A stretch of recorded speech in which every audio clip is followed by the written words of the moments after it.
Մեր երկրին անհրաժեշտ է երաշխավորած խաղաղություն, որ պատերազմի դռները մեր ժողովուրդը փակի։ Բարգավաճ Հայաստան կուսակցություն։ Երգիչ հաղորդավար Վարդան Սարգսյանն իր սոցիալական հարթակում կիսվել էր հրապարակմամբ։ Նա դիմել էր իր հետևորդներին օգնության կոչով։ Խնդրում ենք օգնեք եւ տարածեք։ Լուսանկարի վրա նշված են առողջական խնդիր ունեցող հայրենակցի բուժման նպատակին ծառայող հաշվեհամարները։ Օգնել ցանկացողները կարող են նաև կապ հաստատել նշված հեռախոսով։ SECOSEM-ի բացարձակարճակ հաղորդման հյուրը երգիչ հաղորդավար ճամփորդ Վարդան Սարգսյանն էր։ Star News-ը հետևեց զրույցին, որի ընթացքում Վարդանը խոսեց իր երեխայի մայրիկի մասին ու ոչ միայն։ Եթե չես խոսում երեխայի մայրիկից, չի նշանակում, որ երեխան հանկարծակի օդից ընկավ ձեռքդ։ Մեր հայերը շատ են սիրում ամեն ինչ իմանալ, պարտադիր մանրամասն։ Կա անձնական կյանք, որը ես չեմ սիրում լուսաբանել։ Պետք է հասկանալ նաև, որ կարա իմ դիմացինը չցանկանա իրեն ճանաչեն ու իրա մասին խոսվի։ Ես մի հատ նկար տեղադրեմ, պատկերացրեք ինչ է լինելու, իսկ ես չեմ ուզում այդ ամենն անել։ Այս պահին ասեմ, երեխան ունի մայր, շատ գեղեցիկ մայր։ Մենք միասին չենք ապրում այս պահին, որովհետև ես երկրում չեմ լինում։ Մեր մոտ ամեն ինչ նորմալ է, հրաշալի է։ Դա իմ անձնականն է, դա իմն է։ Ես եթե հայտնի եմ, պարտավոր չեմ լուսաբանել ու անպայման ցույց տալ։ Երեխայի մայրը հաճախ երկրում չի, ինձ նման։ Ամեն մարդ իր կյանքը ինքն է որոշում։ Ես այլ փուլի մեջ եմ հիմա, այլ բաներ են ինձ հետաքրքրում։ Մենք բոլորս տարբեր ենք եւ պարտադիր չի անենք այն, ինչ բոլորն են անում։ Շատ եմ խնդրում մեր հայերին այդքան հետաքրքրասեր չլինել, ուղղակի խնդրում եմ։ Քննարկումները նրա երեխայի ծննդի մասին բազմաթիվ էին։ Վարդանը առանց խոսելու անձնականի, սիրելիի, կին ունենալու մասին միանգամից հայտնեց, որ որդի է ունեցել։ Ինչն էլ ստիպել էր հանրության շրջանում քննարկումներ առաջանալ այն մասին, որ հնարավոր է Վարդանը սուրոգատ մոր միջոցով է ունեցել երեխային։ Վերջինս հաղորդման ընթացքում հերքել է լուրը ասելով, որ իր երեխան սիրո պտուղ է, եւ այսքան տարի սպասելուց հետո ինքը չէր կարող ինչ-որ մեկից երեխա ունենալ։ Երբ տեղադրեցի լուսանկարը, 1 միլիոնից ավել մեկնաբանություններ կային, տարբեր վերնագրերով նյութեր եւ այլն։ Թե որտեղից երեխան։ Երեխան սիրո պտուղ է ծնվել, իր խոսքում նշեց նա։ Խոսելով հայր դառնալու մասին, Վարդանը պատմեց. Ես նայում եմ երեխային ու չեմ հավատում, որ ես հայր եմ։ Երբ դու ապրում ես ուրիշ կյանքով, դու ռիթմի մեջ ես։ Աշխատանք, ճամփորդություն ու նայում ես մի հրեշտակ։ 3.5 կիլոգրամ քաշով մի անձ, ով փոխել է ոչ միայն իմ կյանքը, այլ իմ ընտանիքի կյանքը։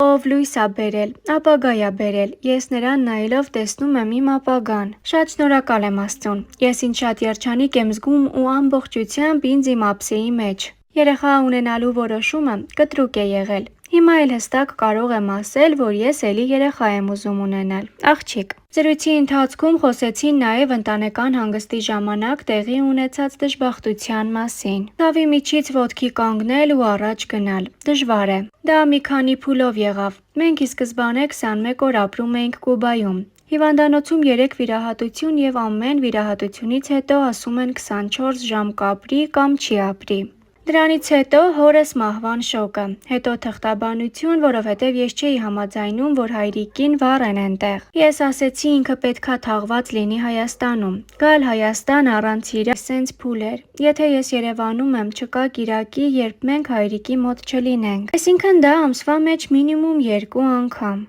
Հիմա սպասում եմ երեխայիս 40 օրականը լռանա, անպայման իրան էլ եմ տանելու, թող տեսնի, որպիսի վաղը ինձանից հետո իմանա որտեղ պիտի գա, ամեն կիրակի պարտադիր։ Շատ եմ իրան կարոտում, բայց միևնույն ժամանակ ինքը ինձ համար կա։ Հայրիկիցս հետո կարծես մի մեծ պատասխանատվություն մնաց ինձ վրա։ Երբ հայրիկիս պետք է արդեն ուղարկավորեին, ես իրա ականջին շշնջացի. կփորձեմ այնպես անել, որ մերոնք չունենան ինչ-որ բանի կարիք, նշել էր նա։ Այժմ ներկայացնում ենք Վարդան Սարգսյանի ավելի վաղ ունեցած հարցազրույցներից մեկը։ Դերթեյեմը անկեղծ զրույց էր ունեցել Վարդանի հետ, որի ընթացքում նա պատմել է, թե ինչպես սկսեց կոմպլեքսավորվել, երբ իր երգը ծաղրի առարկա դարձավ։ Ինչու դադարեց նոր տեսահոլովակներ թողարկել եւ ինչու է որոշել, որ իր ընտանիքն ապրելու է արտերկրում։ Վարդան, երկար տարիներ երաժշտական աշխատանքներ չէիք ներկայացնում հանդիսատեսին, թեև ի սկզբանե հայտնի էիք որպես երգիչ։ Ինչու։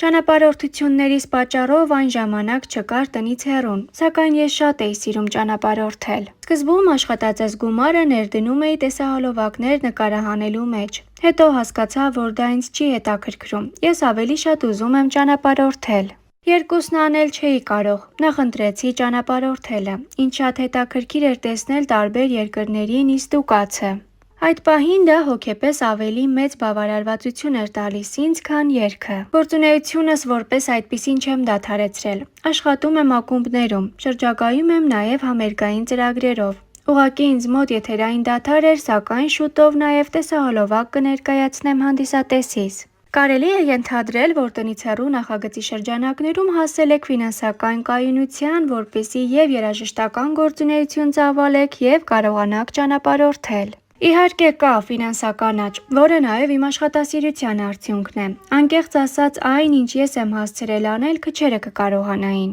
Կան մարդիկ, ովքեր դիտում են ծրագիրն ու կարծում են, թե ես գնում եմ հանգստանում, վերադառնում եմ։ Իրականում ամեն ինչ հակառակն է։ Ես շատ եմ հոգնում նկարահանումներից և վերադառնում եմ հանգստանալու ցանկությամբ։ Դա աշխատանք է, իսկ ես չեմ կարողանում ճակերտավոր ասած գրդոն անել։ Ամեն ինչ լավ անելու ցանկությունս ինձանից շատ ուժ է խլում։ Ես հիմա ունեմ շատ հրավերներ որպես երգիչ։ Հեռուստանախագիծ, որն ունի հովանավորներ, տուրիստական իմ գործակալությունը։ Դա ինձ հնարավորություն է տալիս աշխատածս գումարի մի հատվածն էլ տրամադրել երգիս։ Թեև չգիտեմ ծախսը կվերադարձնեմ, թե ոչ։ Իրականում դա ինձ այդքան էլ չի հետաքրքրում։ Հիմա ուզում եմ այս աշխատանքն անել, որպեսզի ինձ հանգիստ զգամ։ Հայտնի մարդկանցից շատերի ուղղությամբ պարբերաբար բացասական ալիքներ են ուղղվում։ Ձեր կենսափորձում տարբեր փուլեր են եղել, այդ թվում շրջան, երբ ձեր երգերը հաճախ էին դառնում հումորի առարկա։ Ինչպես էր այդ ամենն անդրադառնում ձեր վրա։ Ես շատ լավ եմ վերաբերվում դրան։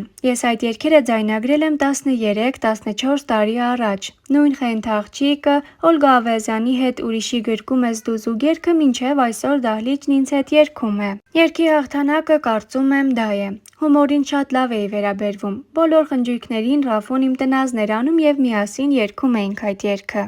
Այնպես չէ, որ դա ինձ հարվածելու համար էր արվում։ Երբ իմացա, որ կարգին հաղորդման մեջ պետք է երգեն իմ ձևով, շատ նորմալ ընդունեցի։ Աշխարհի բոլոր երգիչների տնազն անում են և դա նորմալ է, սակայն հիմա, այն ժամանակ մարդկանց թվում էր, որ ինձ ծաղրում են և սկսվեց վատ վերաբերմունք իմ հանդեպ։ Ինձ համար դա ծիծաղելի էր, բայց այդ ժամանակ սկսեցի կոմպլեքսավորվել և չերգել այդ երգը, չնայած այն ուներ մեծ ճանաչում։ Իսկ հիմա ժամանակի հետ այդ ամենն անցավ։ Մի անգամ ակումբներից մեկում Ռաֆոյի հետ երգեցինք այդ երգը։ Հրաշալի էր։ Հիմա նոր երգ եմ թողարկում։ Պիտի խնդրեմ Ռաֆոն որևէ ծրագրում անդրադառնա իմ այս երգին, որովհետև դա ինձ համար լավ PR կլինի։ Վստահ եմ, հիմա այլ կերպ կընկալվի։